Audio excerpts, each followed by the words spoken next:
Hey everybody, welcome to Truth Be Told. Thanks very much for being here to study the Bible with me. I really appreciate it, and I hope you find today's episode interesting.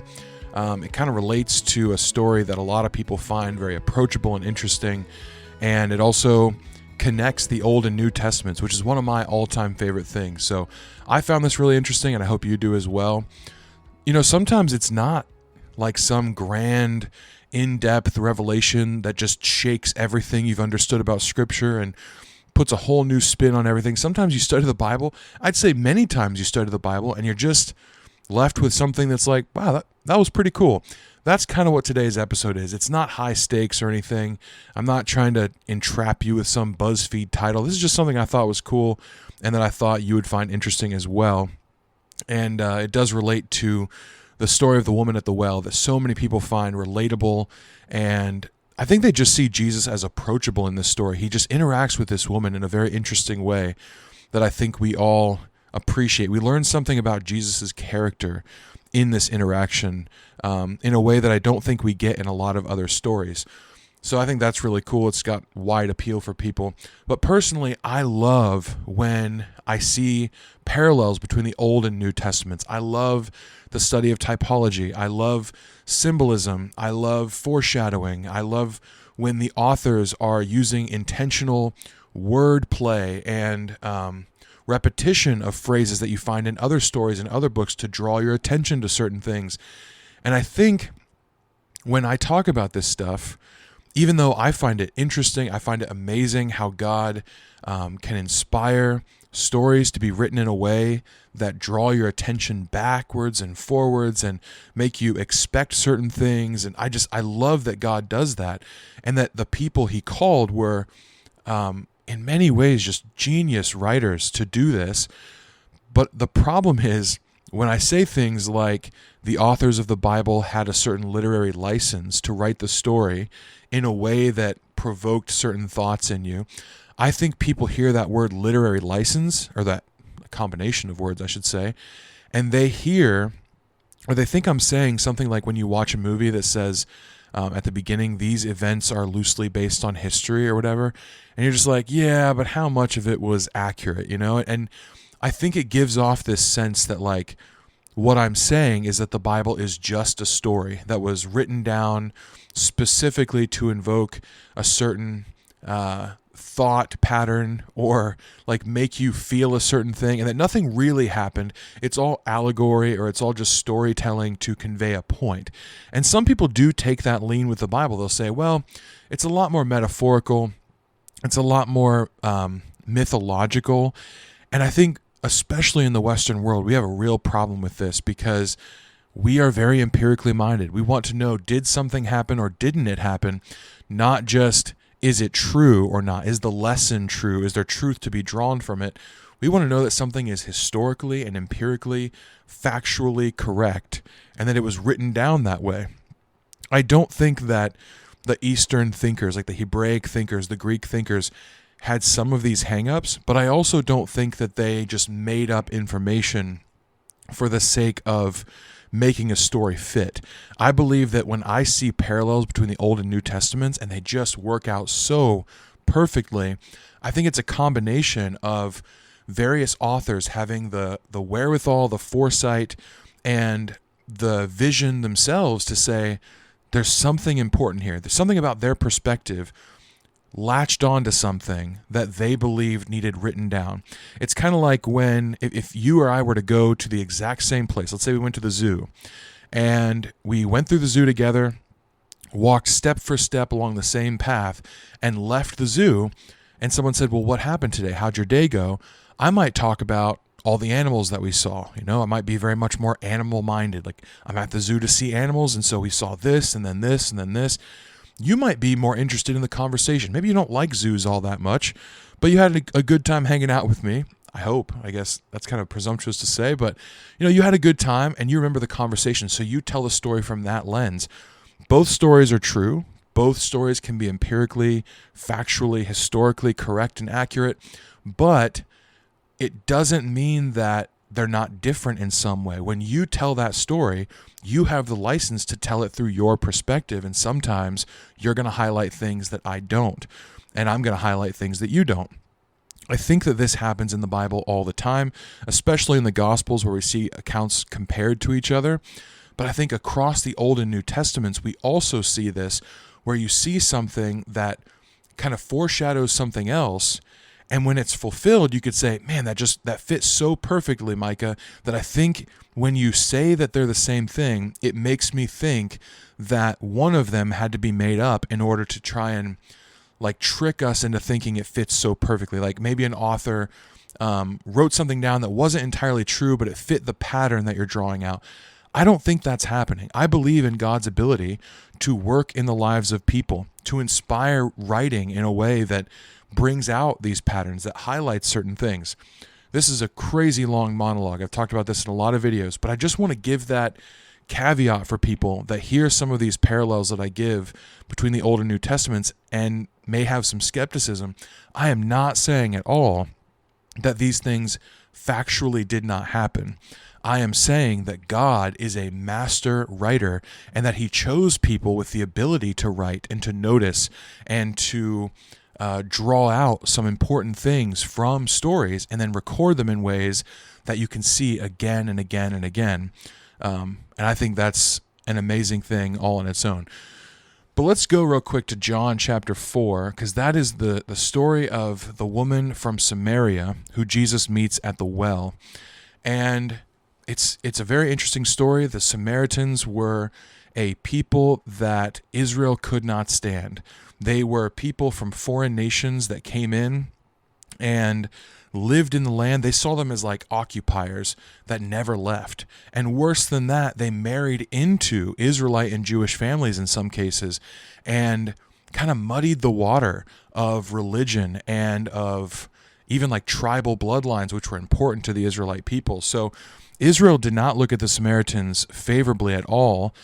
And Jesus fairly regularly shows them some level of respect. Not to say that they are perfect people, not to say they are like God's chosen in some way, but he does say that the word of God, the gospel message, is supposed to go out to Judea, Samaria, and to the ends of the earth. Like it's supposed to go out. And so he includes the Samaritans, and a lot of times he speaks with the Jews, I think specifically because to the Jews, that would have been one of the hardest things to get over, that the Samaritans are going to be brought in. Okay, fine. I could see like a well-meaning Greek person coming to synagogue and giving up his life and, really converting to my way of thinking. But the Samaritans, it didn't matter what they did right. There was this feud going on for hundreds and hundreds of years that to a Jewish person who is now following Christ, to be told, go and share that good news with a Samaritan, that they are also included, that would have just been nearly impossible. So I think Jesus intentionally steps into that tension regularly. But this is what we see when Jesus meets this woman at the well. You have to remember all that context to know why the disciples were so amazed at what was happening. In verse 7 of chapter 4, it says, "A woman from Samaria came to draw water. Jesus said to her, 'Give me a drink,' for his disciples had gone away into the city to buy food. The Samaritan woman said to him, 'How is it that you, a Jew, ask for a drink from me, a woman of Samaria? For Jews have no dealings with Samaritans.' Jesus answered her, 'If you knew the gift of God and who it is that is saying to you, "Give me a drink," you would have asked him, and he would have given you living water.'" So we know from later accounts, this living water is access to the Spirit of God. This is an invitation for this woman that she can't quite understand, but she's very intrigued by what Jesus is saying here. And he's going to correct her thinking, explaining that it is not just physical water. It's not just a well that has a river underneath it that's flowing and moving. This is something deeper. This is something spiritual. And the woman eventually, is so intrigued with Jesus that she's sitting there for a long time talking with him about this. And Jesus says to her, kind of stops her in the middle of this conversation. He says, "Go, call your husband and come here." The woman answered him, "I have no husband." Jesus said to her, "You are right in saying, 'I have no husband,' for you have had 5 husbands, and the one you now have is not your husband. What you have said is true." And this woman is floored at this because this is exactly, apparently, her life scenario. Now that's where I want to stop, because I do want to go back to the Old Testament and show you something really, really interesting. For all of the maybe limited understanding that many people have about the Samaritans in the New Testament, I think many mainstream Christians would be surprised to know that the Samaritans are discussed in the Old Testament. Their formation is outlined. Like, we know exactly where they come from. We know exactly who they are. We know exactly how they got in the land. For people that stick only to the New Testament, they would miss all of this. And I know I just explained some of the context, but just let's go through it in the Old Testament to show you that this is not a mystery. They don't just appear on the scene in the New Testament as a hated people group. They were formed, and they do have a history. So Israel, the northern 10 tribes, are going into captivity. God has allowed Assyria to come in, take them captive, and scatter them throughout the rest of the nations. And what Assyria does is very interesting. It says this in verse 24 of 2 Kings 17. The king of Assyria brought people from Babylon, Cutha, Ava, Hamath, and Sepharvaim, and placed them in the cities of Samaria instead of the people of Israel. And they took possession of Samaria and lived in its cities. So Israel gets scattered. They go out to all the other nations. And then Assyria, to consolidate power, takes members of the other nations and scatters them as well. So he's going to bring a mixed group of people. So nobody can organize. They kind of lose their national identity in a way. He's going to force these melting pots all over his nation, the king of Assyria is, and his kingdom. That way, they remain the strongest people group in the land. So he brings people from Babylon, Cutha, Ava, Hamath, and Sepharvaim into Samaria. And what happens next is really weird. It says, like, all these people in Samaria begin worshiping their own gods in the land of Israel, within the confines of Israel. It says they did not fear the Lord. Therefore, the Lord sent lions among them, which killed some of them. So then the king is told that this is going on, and he says, well, what are we supposed to do? And he says, maybe the God of that land is upset. So he brings back some priests of Israel and says, teach the people how to obey the God here, because this is becoming too chaotic. We got lions coming in and killing people. They're not safe. We need to appease this God. So the priests come in and they work with the people that are now inhabiting this region, and they teach them God's ways. In verse 29, it says, but every nation still made gods of its own and put them in the shrines of the high places that the Samaritans had made, every nation in the cities in which they lived. The men of Babylon made Succoth-Benoth, the men of Cuth made Nergal, the men of Hamath made Ashima, and the Avites made Nebaz and Tartak, and the Sepharvites burned their children in the fire to Adramelech and Anemelech, the gods of Sepharvaim. They also feared the Lord, and appointed from among themselves all sorts of people as priests of the high places, who sacrificed for them in the shrines of the high places. So they feared the Lord, but also served their own gods after the manner of the nations from among whom they had been carried away. So now we have this really weird mixed people group.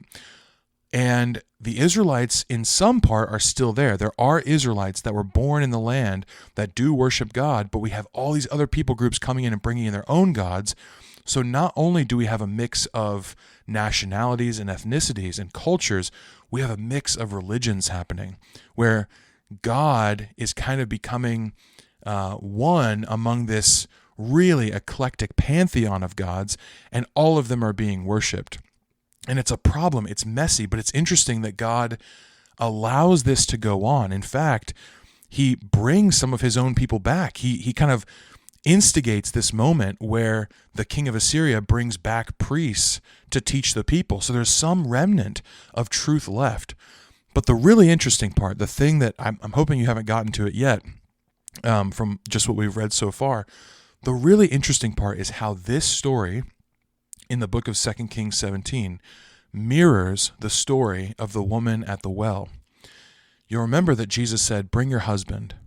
And she said, I have no husband. He said, you've answered correctly. You don't have a husband. You've had 5 husbands, and the one you're with now isn't even your husband. When the king of Assyria brought people into the land of Israel, and they merged this foreign pagan practice with their God worship, the nations were Babylon, Cutha, Ava, Hamath, and Sepharvaim. 5 distinct people with 5 distinct sets of beliefs came into the land of Israel and committed spiritual adultery with the people of Israel. This is what's happening.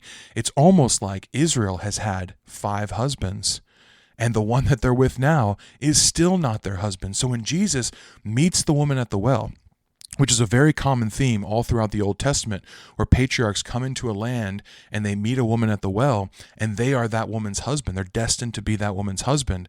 They're destined to be at least they should be. If anyone meets them at the well and doesn't protect them, doesn't reach out to them, doesn't form a relationship with them, it's typically that character is not a good guy.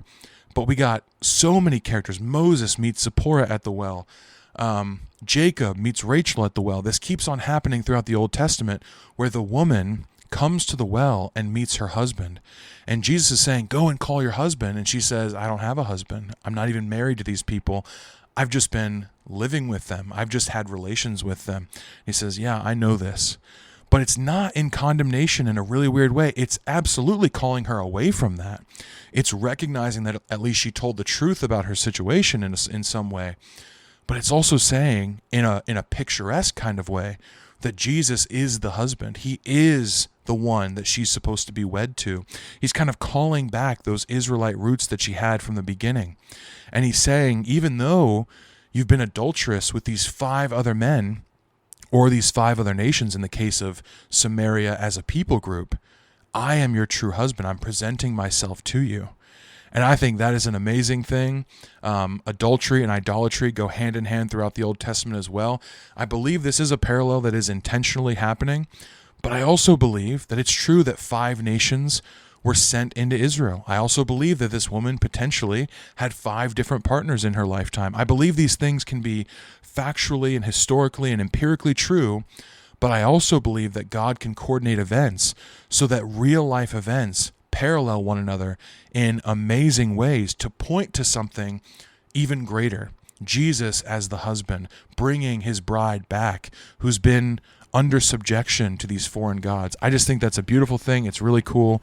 And I hope you enjoyed that. This was a lot longer than I thought it was. I thought it was going to be a lot shorter, but getting into the context of the Samaritans and everything just took a little bit longer than I thought. But hopefully you've enjoyed this. I really love when the Bible does things like this, just gives us these parallels.